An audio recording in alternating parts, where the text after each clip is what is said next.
Hey everybody, welcome back to our series on the works and words of Christ. Today we're going to be looking at the parable of the talents. Let's go ahead and read this text together. From Matthew 25, starting in verse 14. It says this, "For it will be like a man going on a journey, who called his servants and entrusted to them his property. To one he gave 5 talents, to another 2, to another 1, to each according to his ability. Then he went away.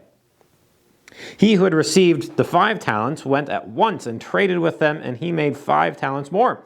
So also he who had the 2 talents made 2 talents more. But he who had received the 1 talent went and dug in the ground and hid his master's money. Now, after a long time, the master of those servants came and settled accounts with them. And he who had received the 5 talents came forward, bringing the 5 talents more, saying, 'Master, you delivered to me 5 talents. Here, I have made 5 talents more.' His master said to him, 'Well done, good and faithful servant. You have been faithful over a little. I will set you over much. Enter into the joy of your master.' And he also had the 2 talents come forward, saying, 'Master, you delivered to me 2 talents. Here, I have 2 talents more.' His master said to him, 'Well done, good and faithful servant. You have been faithful over a little. I will set you over much. Enter into the joy of your master.' He also had who received the 1 talent, who had received the 1 talent came forward, saying, 'Master, I knew you to be a hard man, reaping where you did not sow, and gathering where you scattered no seed. So I was afraid. I also went and hid your talent in the ground. Here you have what is yours.' But his master answered him, 'You wicked and slothful servant. You knew that I reap where I have not sown, and gather where I scattered no seed. Then you ought to have invested my money with the bankers, and at my coming I should have received what was my own with interest. So take the talent from him who gave it to him who has the 10 talents. For to everyone who has, more will more be given, and he will have an abundance. But from the one who has not, even what he has will be taken away.' And he cast the worthless servant into outer darkness. In that place there will be weeping and gnashing of teeth." All right, this passage shows us the blessing for faithfully stewarding what God has given us, and also a warning to those who refuse to do so. Let's take a look at this bit by bit. This first section here really is about how the master gives the gifts to his servants, or rather entrusts them with things. This second section here, we hear about the first servant and the second servant, and kind of what they do and their rewards. And then over here, this last portion, we hear about the third servant. Let's look at this first section. It starts out this way: "For it will be like a man going on a journey." It will be like. What will be like a man going on a journey? It will be like. That's talking about the kingdom of God. If you look at Matthew 25, you get this idea. Jesus is talking about what the kingdom of God will be like. In other words, here's how things work in the kingdom of God. The man goes on a journey, and he entrusts things to his servants. He entrusts his property. What property are we talking about? Well, down here in verse 18, we see that he's actually talking about money. And you see that in verse 15, because he talks about talents. So the talents, that's the property he's talking about. What's a talent? Well, in English, we use the word to talk about someone who's very gifted or has great abilities, but really this is talking about a measure of money. This, to have a talent, nobody had a talent just laying around the house. This is one talent is a massive sum of money. One talent was worth 6,000 denarius. A day laborer would have earned one denarius a day. So think about it. One talent is worth 6,000 days labor. So just think about how much money you make maybe at work in one day. Multiply that by 6,000 and maybe you kind of get the general idea. One servant gets 5 talents. So that's a massive, massive amount of money.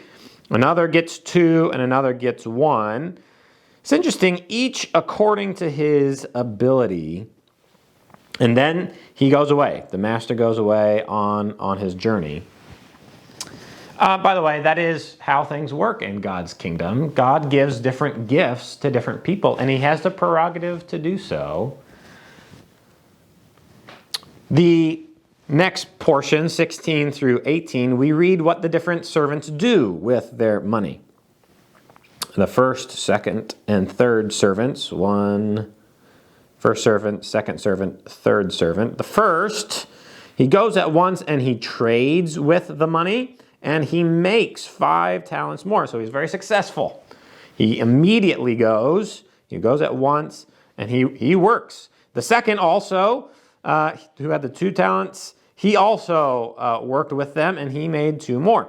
But the third, the one who received the 1 talent, what did he do? Well, he dug in the ground and he hid his master's money. So 3 different responses to the money that was entrusted to these 3 servants. Okay, this next section here talks about servants 1 and 2 and how they interact with the master when he returns. It says this, after a long time, the master came. And perhaps this is talking about representing the time between Jesus' first and second coming.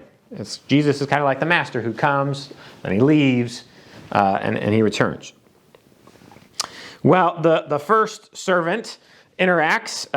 He comes forward. He brings the 5 talents more that he made. He said, you gave me the 5, and look, I have made 5 more. So he's done well. Notice what the master says to him. His master's words are this right here. Let's take a look at this. The master is very pleased. He says, well done. He says, you're a good and faithful servant. Notice faithful comes up twice. You see that? Faithful servant, you have been faithful. So the emphasis here is on how faithful the servant has been. You've been faithful over a little, and boy, if 5 talents is a little, well, what does this mean? I will set you over much.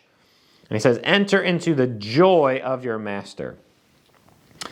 I think this represents how things work in God's kingdom. God entrusts things to us on earth, and then after death, into eternity, there's blessing for those who have used their gifts to serve the Lord. And so this is described this way as the joy of your master. And so in the story, it's not like the guy dies right here. It's just the master saying, I'm so very, very, very pleased with you. By the way, isn't this exactly what you want to hear from the Lord when your life is done? Good job. You were faithful. I gave you gifts. You were faithful with a little. I'm going to give you more responsibility, and I'm so filled with joy when I think about you. What a thing to hear from the Lord. The second servant is kind of same song, second verse. He had the two talents, and he said, look, I made 2 more.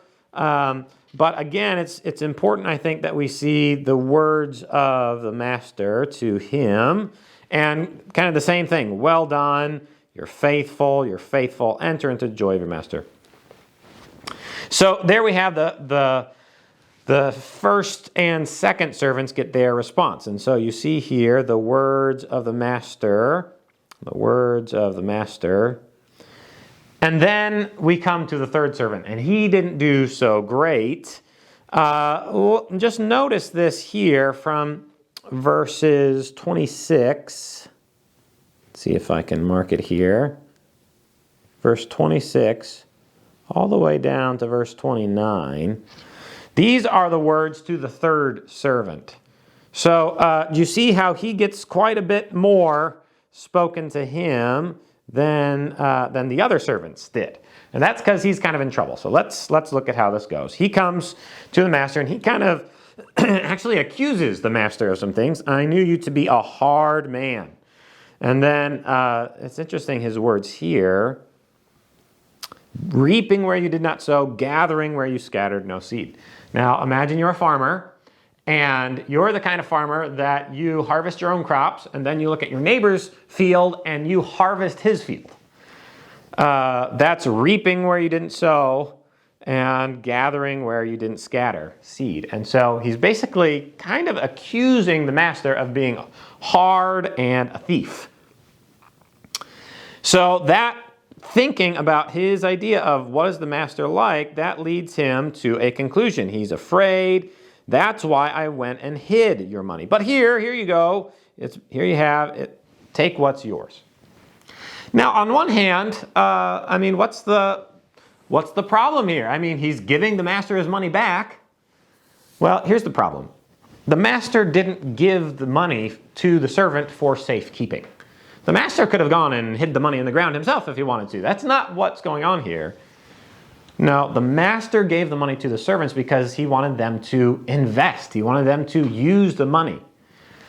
And so the servant kind of has this idea, I think. I think the servant is thinking, my master is a hard man, and so if I kind of take a risk and invest and use the money, and I don't do well, he might punish me. But he's also a hard man, and so maybe just the best situation for me is to just hide the money and not take any chances with it. But that's not what he was set to do, and so the master is upset with him. The master here in verses, as you see, 26 to 29. The master has some seething words here. You wicked and slothful servant. And then this is a little confusing here. He says, you knew that I reap what I have not sown and gather where I scattered no seed. Well, I was a little bit confused by that because if the master represents the Lord, it almost seems like the master is agreeing with us. Yeah, I am that way. Is that what's going on? Well, I don't think you have to read it that way. I think perhaps you could read it this way. So this was your opinion of me? You knew this? This was your opinion of me, was it? That I'm the kind of guy that reaps other people's crop? If that was your opinion of me, that should have led you to a different conclusion.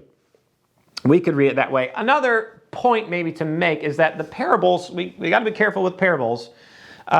There's not always a one-for-one correlation to what God is like and what people are like. So maybe an example would be when Jesus talks about his coming would be like a thief in the night. Jesus uses that kind of language to describe it's going to come kind of unexpectedly. No one's going to see it coming, so be on guard. But we shouldn't take that phrase, thief in the night, to think, well, Jesus is like a thief and he's unjust and he steals from people. So let's be careful about parables. Either way, the master is saying, you came to the wrong conclusion. You ought to have, you should have had this mindset. You should have invested the money at least with the bankers, because then at least he would have gotten the interest. It's almost like as it is, you kind of like stole the interest from me. I could have put it in the bank. So here's kind of the result. The master keeps talking and he says, take the talent from him, from the one who had 1, and give it to the one who has 10 talents. Then there's this interesting phrase here. What are we to make of this? I think this is talking about faithfulness. I think it's talking about everyone who has been faithful will be given more. We've actually seen that already. They were faithful, so you'll have more. And those who are faithless, even what they have will be taken away. I think that's the basic idea. And this third guy, this third servant, we see the result. Not only is he wicked and slothful, but he's worthless, we see. And he's cast somewhere. Where? Into the outer darkness, where there's weeping and gnashing of teeth. And so this, in the Gospels, is talking about hell. All right, what do we take away from a passage like this? Well, I think there's a couple things. Here's how things work in God's kingdom. God gives different gifts to different people. And he has the prerogative to do so. Let's not be jealous at when God gives somebody else more than he's given to you in life. Also, notice that God expects his servants to use those gifts. As you think about everything that you have, that's not just yours to enjoy. That's not yours to hide either. That's not yours to flaunt and to create glory for yourself. You have whatever you have in order to bring glory to the Lord. How are you using what God has given you? Those who use what God has given them, I just love the words. I'm praying that this is how I end my life, and I die and I see Christ, and he gives me a commendation. What an amazing thought to hear the words, well done, good job, you were faithful. And I'm so filled with joy over you. Enter the joy of your master. There's a real blessing to those who use their gifts and talents to serve the Lord. But others do refuse to give, to invest what God has given them. Perhaps, maybe they have a jaded view of what God is like. I think maybe of the fact that God has gifted some men and women with brilliant minds. But instead of using those minds to glorify Christ, they actually do the opposite. They glorify themselves or they reject Christ. So I think there's an important thought here. How am I using the gifts that God has given us? Let us use everything God has given us to bring glory to him.